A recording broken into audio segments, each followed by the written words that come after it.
All are good, huh? All are good. Who is not successful at 1.13? 4.13. Okay, thank you. Thank you for being honest. Next one, we'll start. So first, the monthly cost of running a kindergarten.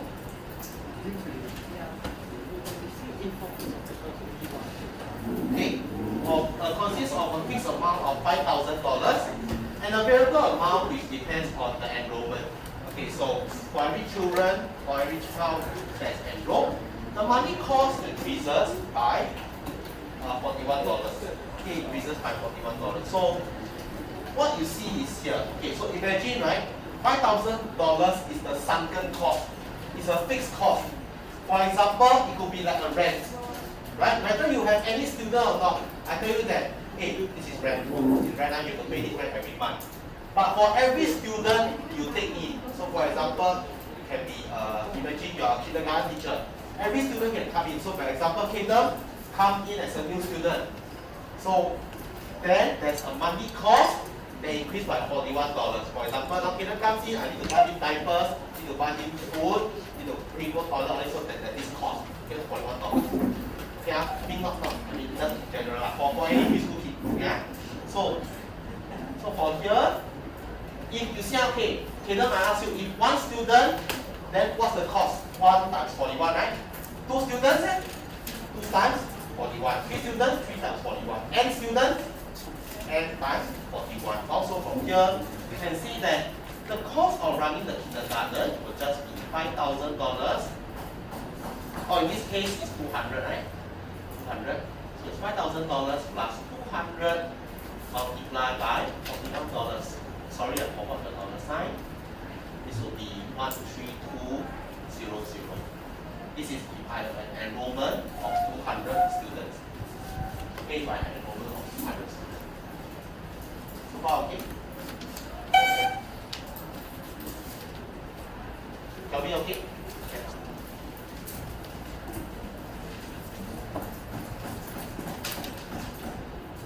So from here, if the total monthly cost of running the kindergarten is 2850, calculate the number of children enrolled in the kindergarten. Calculate the number of children. So you know that basically this formula for running the kindergarten, it goes something like that. Okay, I got $5,000, and every student costs 41, and then this cost is 2058. Okay, so this cost is 20580. Okay, from here, what does N represent in this case? N represents the, what does N represent? Can I ask, who am I not asked? Can I ask, Lily, what does N represent in this case? Stay in here, you never know when I'll ask you a question. Yes, the number of children. Also, N here stands for the number of children. The number of children enrolled. So from here, can we solve for N? Yes? Can, right? So what is N? N will just be equals to 380. Okay? 380.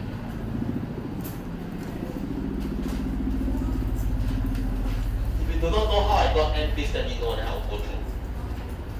Are you okay? Are we okay? Jennifer okay? See, okay? Mulan? Yes? Okay, easy, yeah? Okay.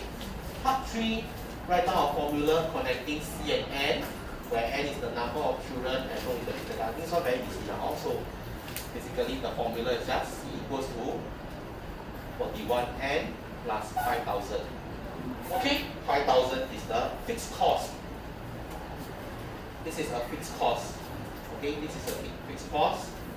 And 41 basically is the cost per child. This is the cost per child. Next, okay? Yeah. So from here, part 4, I sketch the graph of C against N. Now this is nothing but a linear line. This is nothing but linear. So if I ask you to draw C against N, right? You notice that if I ask you to draw C against N, this is N this manner, right, if I ask you to look at this, it's like y equals to mx plus c, but instead of y equals to mx plus c, my equation is c equals to 41 multiplied by n plus 5,000. So my gradient is 41. My n is the x-axis, my c is the y-axis. Okay, my y-intercept is 5,000. Okay, ma? So in this form, go ahead. Okay, so you can see that my c, that is the y-axis. For n, that is the x-axis. Okay, my gradient is actually 41, and my y-intercept is actually 5,000. Like that okay? Like that okay? Can see how? You just compare apple for apple, orange for orange. Okay, my apple and yours, you compare. C is y, m is 41, x is n, y-intercept is 5,000. So from here then, okay, you know that because the gradient is positive, the line will look something like that. Okay? The y-intercept will be 5,000. Okay? And this is just c equals to 41, x plus 5,000. So this is the line of c against n. And from here, right, what is, oh sorry, not x, it's n. Okay, from here, you can see that, okay, number one, you cannot cross the negative because number cannot be negative. Okay, remember n stands for number of children. This is for the number of children, so it cannot be negative. That's why it stays on the nothing on the left. So far, okay. You're like copying, so I pause a while. Something like copying. Are you? Okay. If you are copying, I hope you are using your green pen. If I see you use your blue pen, that means I assume you are doing another question. Green pen means you are doing correct. Last question is this one. Okay, are they directly proportional? So what's the answer? Are they directly proportional? I would like to ask Jeremy, are they directly proportional?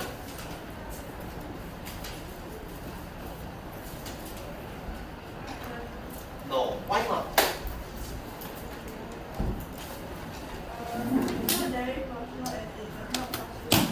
Correct. It must pass through the origin. Or if it doesn't pass through the origin, it is not proportional. Clear so far? Clear so far? When you see the word y and x are directly proportional, then the equation between them must look like this. Not my words. Alright? Then this is the equation that you must have. Okay? It is not y equals to kx plus c. Okay? This is the equation that you must have. When y increase, x increase. Okay? So what does it mean is that if you draw y against x, right? If you draw y against x, then this must pass through origin. It must pass through the origin. It must pass through the origin. Because this is like y equals to kx plus 0, where 0 is the y-intercept. Where 0 is the y-intercept. Okay, where 0 is the y-intercept. Okay, man? If they are directly proportional, it means the line is against the y-intercept. So far, okay? Can Okay, so I'm going to ask students now. I draw graph. Then I ask you, okay. Okay, so I'll be like copying, so I pause a while. My first question is I draw this line for you. This line, y against x.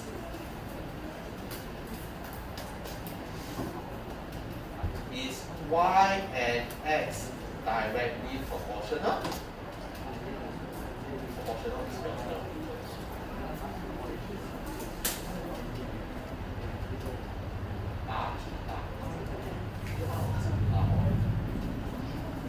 Okay, big question now.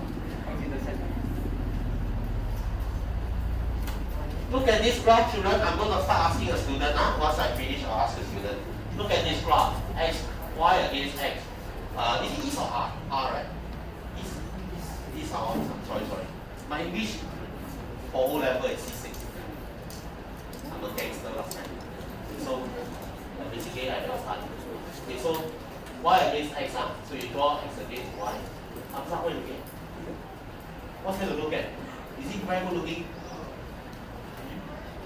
You're not very good looking. Agree. You're not good looking? Agree. Okay, all boys are good. Okay, so is Y and X directly proportional? For this graph, yes or no? What you do? Just keep each other here. Okay, yes or no? Why not? Very good. It doesn't pass already. Okay, okay, now, what about this? Think high, yes or no? No. Why not? Okay, okay. What about this? I'm going to ask. Okay, think high, give me a name that I can ask. Anyone? Sorry? Tuition, okay. Tuition. Is this directly proportional? Yes. Sure. Y increase X got increase or not? This line. Y increase X got increase or not? So no, actually they are not. Okay, one thing I want to say is this. Okay. K, what do you need for K? K must be a positive constant. K must be a positive constant. Okay, so this is something to ask Pierce about. Since Pierce like to talk to Mona, I'm talking. Okay, so Pierce, why is this not directly proportional? What's the requirement on Y equals to K? What's the requirement on K? What's the requirement on K? It must be constant. What else? There was something I said just now. Who can help Pierce? What's the requirement on K? If they are directly proportional, what's the requirement on K? K must be very good. K must be directly positive. Because positive then is your gradient. Okay, so far? Can all? Can I? Okay, thank you. So just remember, so in this case, they are not proportional because they do not pass through the origin. So C and N, C is not directly proportional to N because the line does not pass through the origin. You never know if this will come out. Wait, next one is talking to Tanya. Question. So far okay? Can I? Okay. Question 1 point. Do I keep it at this speed for what? You look like you all are writing.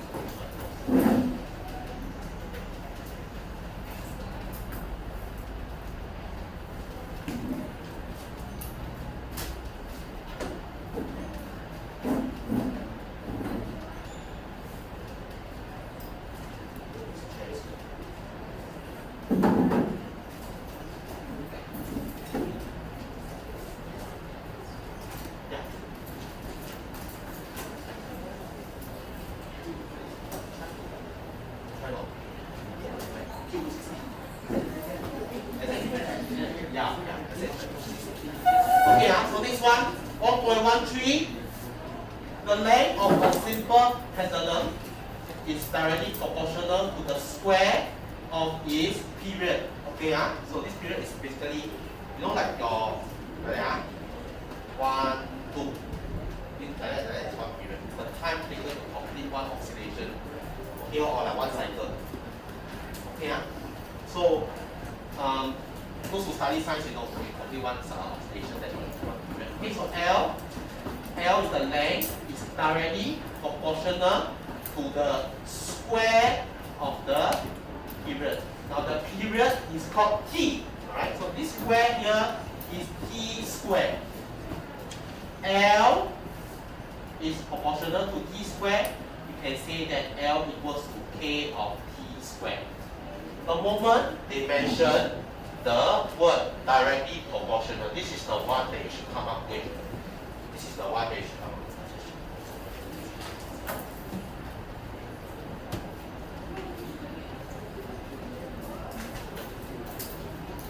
Okay, can So from here, next one, this is the first equation, which is part 1. Now, what we want to do is we know that if when L is 220.5, you read in English, you think in math.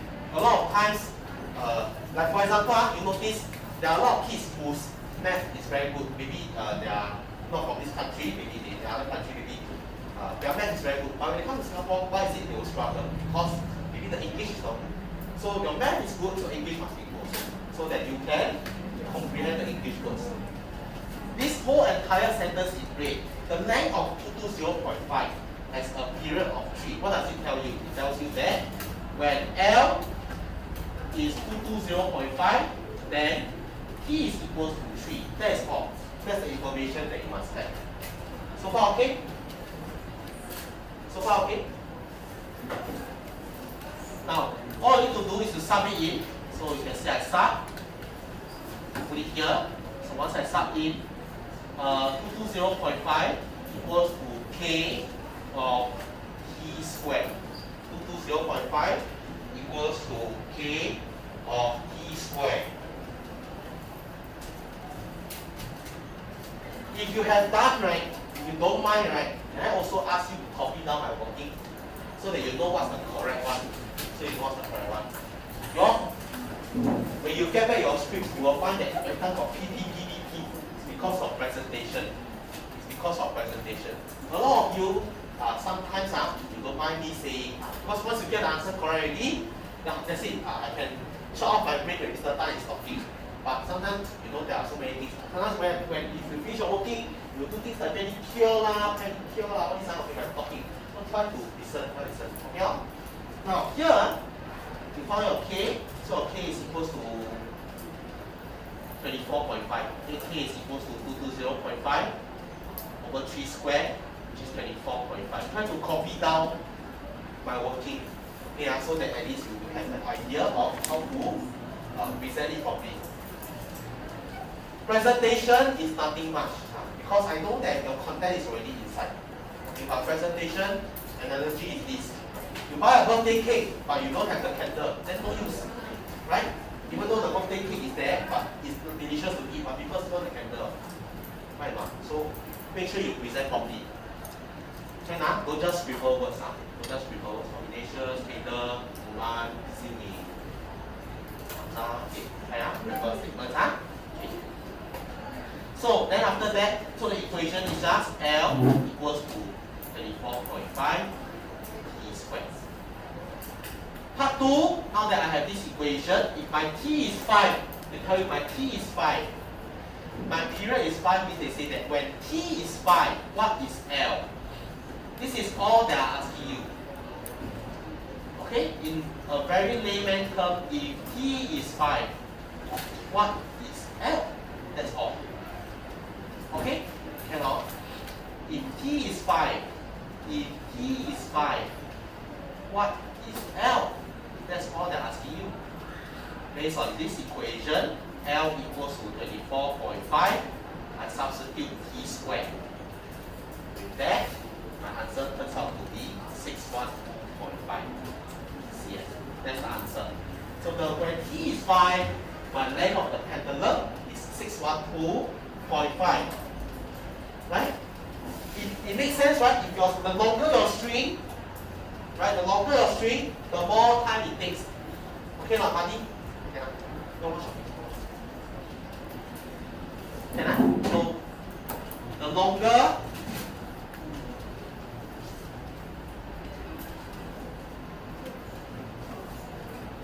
so what is the period of the pendulum that has a length of 0.98?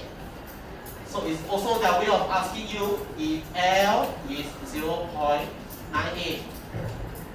Sorry, it should be 98, not 0.98, because it's cm. What is T?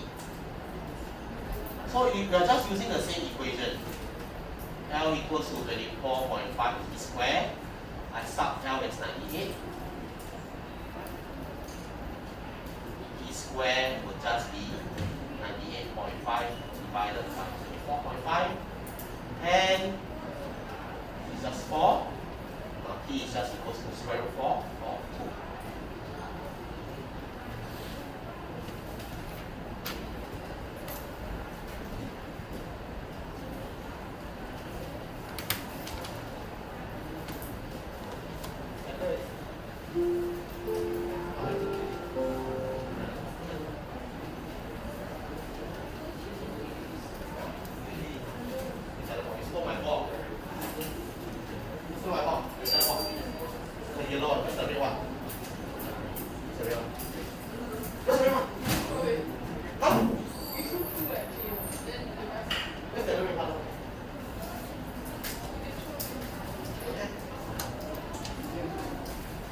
Okay, ma?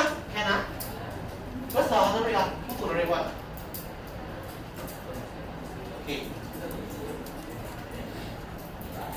1 minute break, you all check with each other. Okay, done? Pass to someone. And one is the amount of time. So from here, right? Those who are doing, just ignore me. When you reach this question, I will explain again to you, so don't worry. Okay, ah? So this is 2.2. I want to say is, okay, am I right to say men and trenches are directly proportional? Am I right? 我人多，我花的比较多嘛，对不对？多比多嘛。Okay, so these two are directly proportional. Man and time, if I got more people, will I need more time or less time? Less time. So man and time should be inverse or direct? Inverse. Okay, so I go by this idea. Can I? Can I? So you can do this. Next time you do this. Last year my children used to like that, and they feel like okay. So I start with this. 3 men, 2 trenches, 5 hours. I want to get to 5 men. I want to get to 5 men. Okay? I want to get to 5 men. So let me play with these 2 variables first. Okay? I'm going to keep the 5. 5 no change. Okay, but all time I only got 2 hands, so I can only control 2 variables. Now, if I drop from 3 men to 1 man, wow, 2 person COVID cannot stay at home. 3 person become 1. How many trenches can I build?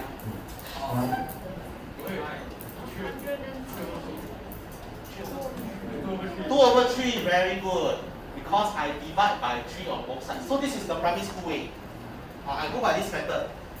Very safe one, very safe one. Okay, okay, so divide by 3, divide by 3. Can or not? Because first you must identify these 2 are direct proportional. Okay?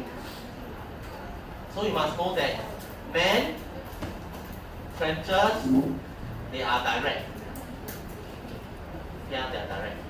Now I want to get to end point is 5 men, right?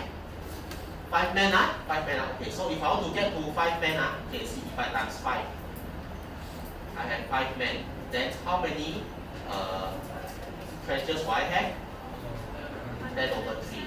In how many hours? 5 hours, right? So you see now I have my end point, which is 5 men. Okay?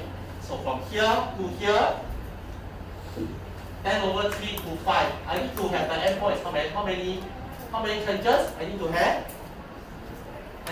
how many trenches? Journey. I need to have how many trenches? Journey, okay. Yeah. Look like your boyfriend running against them. Okay, so trenches and time. Now my trenches got 10/3. Okay, now this one I fix. Now trenches and time I will shift around. Trenches and time, are they direct or inverse? Inverse, If I dig more trenches, do I need more time? Inverse. Correct. Direct or inverse? Okay, you go to the garden, I ask you to dig 5 holes. You dig 5 holes longer or 1 hole longer? 5 holes longer, right? I dig 1 hole. You like come see that in your shower, just go and dig the trenches. Yeah. The more trenches I dig, the more time I dig, right now. So not sometimes you must remember, math also must have, logic in life, relating to what you do, right? So, trenches and time also direct, trenches and time also direct, right? So, if this one is here, if trenches, I divide by 10 over 3, then what will happen to the time? Also divide by 10 over 3. Okay, so what is 5 divided by 10 over 3? 10 over 15. Can anyone help me? 3 over? Nobody want to do. Nobody can do with fraction mentally. 3 over 2. Okay, 3 over 2. Now, okay, I want to get to 7 trenches. So what do I do to get to 7 trenches? Very good. 5 and 5. So I times 7. I guarantee you, if you can follow this method, you will never go wrong for this. Okay? Can or not? So I will 5 men, trenches 5. Whoever is proportional. Okay? So what's the answer? Answer is 21 over 2 hours. The answer is 10.5 hours. Okay, man? So if you are doing this, right, what you need to do is you need to show this part. Divide 3, divide 3. Times 5, times 5. Divide 10 over 3, divide 10 over 3. And write the 3 columns clearly. This is the primary school way. Like that? Can you do that for kids? Why is the 5 remaining the same? Why is the 3 remain the same? Some are only play this, some are only.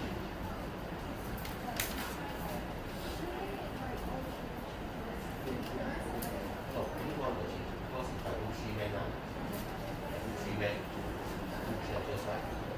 1 man, 2 over 3, but it's still 5 hours. Okay, I ask you. Okay, you run 2.4, right? 2.1, second. So, 2.4 in 16 minutes. Is that okay? Yeah. 3 students run at the same time, at the same time, 3 students can cover how many kilometers? If 1 can cover 2.4, 3 can cover how much? 800. Sorry? 7.2, right? Sorry, what did you say? Oh, it's times. Don't make sense. Don't make sense or not? Okay, never mind. I use 2.4. I use 2K. I use 2K. Oh, you are very interesting. Okay. 1 student run 2 km in 12 minutes. They run at the same time, Run at the same time. Okay, example, Ignatius run 12 minutes 2 km. This time Ignatius run, I ask girls to run at the same time. 6 feet, Now, 2 kids in 12 minutes, they start together, how many km can they cover?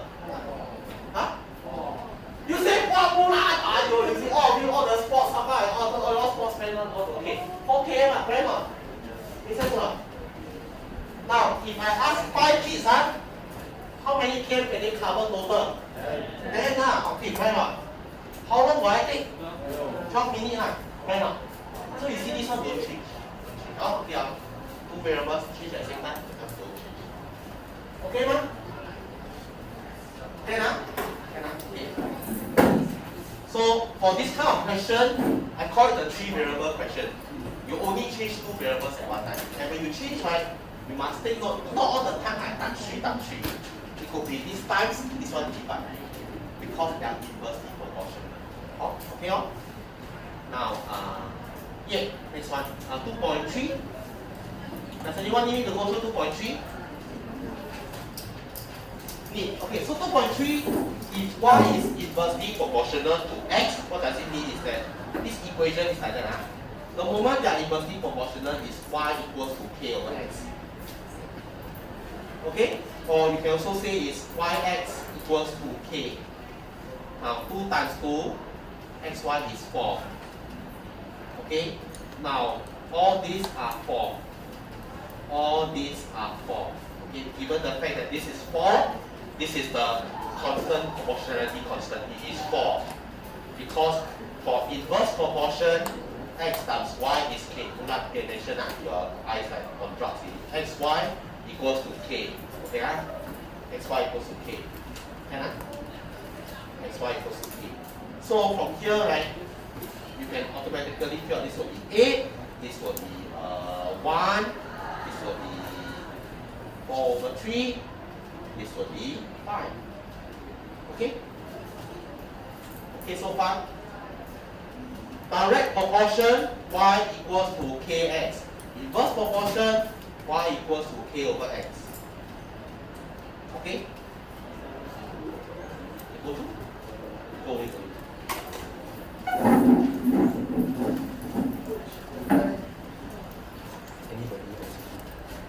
Okay, so for this equation, I think for question 2.4, for this equation, we have y equals to 10 over x. Okay, not easy, not easy. Okay, but what I suggest is this. This equation is y equals to 10 over x. What you do is you sub in some values. You will find that 10 over x.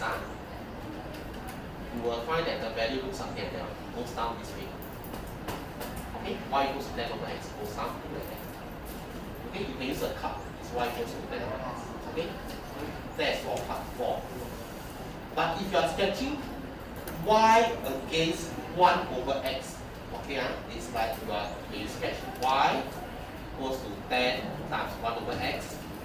This is one variable, this is another variable.